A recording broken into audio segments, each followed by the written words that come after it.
Did a movie make you feel the roar of an engine and the sting of betrayal all at once? The film Ford v Ferrari, or Le Mans '66 as it's known in some places, is more than just a high-octane racing flick. It's a deep dive into one of the most legendary rivalries in automotive history. But how much of that Hollywood drama is actually true? Today, we'll be going under the hood to separate fact from fiction in the epic showdown between Ford and Ferrari. Our story begins in the early 1960s. The Ford Motor Company, led by the formidable Henry Ford II, was looking to inject some excitement and sex appeal into its brand. At the time, Ferrari wasn't just a car manufacturer. It was a symbol of speed, prestige, and victory, utterly dominating the world of endurance racing. Ferrari cars were works of art, and their founder, Enzo Ferrari, was a proud, uncompromising patriarch of the racing world. He lived for the track. For Ford, acquiring Ferrari seemed like the perfect shortcut to racing glory. So, in 1963, a team of Ford executives flew to Maranello, Italy, with a multi-million-dollar offer in hand. The negotiations were intense, and this is where the movie takes its first, albeit small, creative liberty. The film condenses what were actually months of back-and-forth discussions into a few dramatic scenes, but the core of the conflict, that's spot on. The deal fell apart over one crucial point: control of the racing division. Enzo Ferrari refused to cede control of his beloved Scuderia. He felt the Americans didn't respect the soul of racing. He famously insulted the Ford delegation, the company, and Henry Ford to personally calling him the Deuce and his factories ugly. The deal was off. When news of Enzo's insults reached Henry Ford II, he was furious. This wasn't just business anymore. It was personal. He famously declared that he wanted to beat Ferrari's ass at the one place it mattered most, the 24 Hours of Le Mans. This grueling endurance race in France was Ferrari's kingdom, a race they had won year after year. To dethrone the king, Ford needed a giant slayer. This wasn't about selling more cars. It was about pride, revenge, and American industrial might against Italian racing artistry. So, Ford launched an audacious, money-is-no-object program. But who could build such a car? They turned to a man who understood what it took to win: Carroll Shelby. Shelby was a legendary figure, a former Le Mans winner himself, whose racing career was cut short by a heart condition. He had since become a brilliant car designer and builder, famous for his AC. Cobras. The movie portrays Shelby, played by Damon, as a charismatic, rule-bending Texan. And that's incredibly accurate. He was the perfect man to bridge the gap between corporate America and the gritty world of racing. But Shelby couldn't do it alone. He needed a driver who was not just fast, but who could also develop a car from the ground up. Enter Ken Miles. The film paints Miles, played by Bale, as a hot-tempered, brilliant, and often difficult British driver. This, too, is very true to life. Miles was a purist, a racing genius who lived and breathed mechanics. He could feel what a car needed through the steering wheel and the seat of his pants. He was often at odds with the Ford executives, who saw him as a liability, not the polished corporate image they wanted.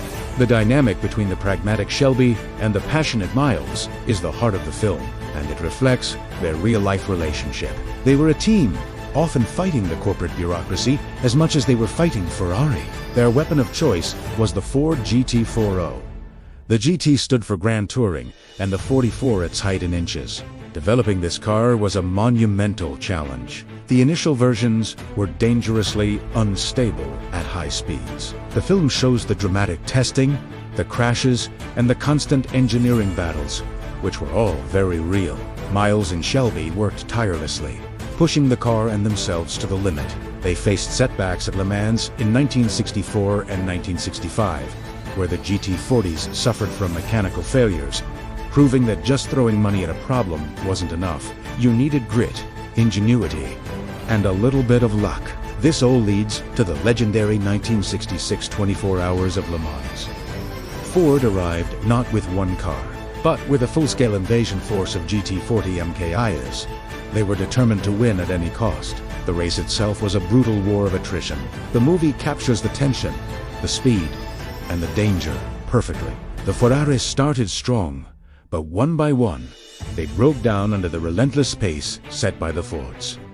Ken Miles was driving the race of his life, dominating the field and on track for a historic victory. Now, we come to the most controversial part of the story, both in real life and in the film: the finish. As the race neared its end, Ford cars were running first, second, and third.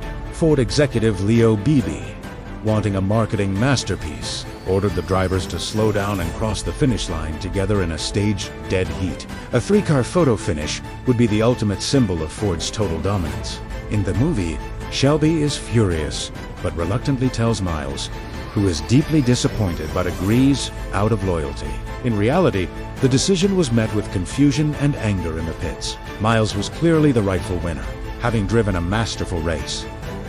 Here's the cruel twist of fate that the movie nails. As the three Fords crossed the line, race officials declared that because Bruce McLaren's car had started further back on the grid, it had traveled a greater distance in the 24 hours. Therefore, McLaren and his co-driver, Chris Amon, were declared the winners. Ken Miles, who had obeyed team orders and sacrificed his individual victory for a corporate photo op, was relegated to second place. He was robbed of the one win that would have cemented his legacy, the Triple Crown of endurance racing: Daytona, Sebring, and Le Mans, all in the same year. The film's ending handles the aftermath with a bit of Hollywood tragedy. It implies that Miles's death happened shortly after the Le Mans heartbreak, adding to the dramatic weight. The truth is just as tragic, but the timing was different. A couple of months after the 1966 Le Mans, Ken Miles was test driving a new prototype, the Ford Jacquard, at Riverside International Raceway. In a horrific accident, the car crashed, and Miles was killed instantly. He died doing what he loved, pushing the boundaries of speed and engineering. His death was a massive loss to the racing world and a devastating blow to Carroll Shelby. So, while Ford v Ferrari compresses timelines and dramatizes certain conversations for the big screen, its soul is entirely true. It's a true story about the clash of titans, Henry Ford II versus Enzo Ferrari. It's about the clash of cultures, the corporate machine versus the passionate artisan. And most importantly, it's the story of two racing legends, Carroll Shelby and Ken Miles, who took on an impossible challenge. They fought the suits, they fought the odds, and they built a car that did the unthinkable. It beat Ferrari at Le Mans. The film is a powerful tribute to their spirit, a reminder that victory is often forged not in boardrooms, but in the grease, sweat, and heart of those who dare to chase greatness. What a story! Right. It really shows that sometimes the truth is even more incredible than fiction. If you're fascinated by stories of ambition, rivalry, and human achievement like this one, you've come to the right place. Make sure to follow us on our YouTube channel, Wealth Destiny. Thanks for watching, and we'll see you in the next video.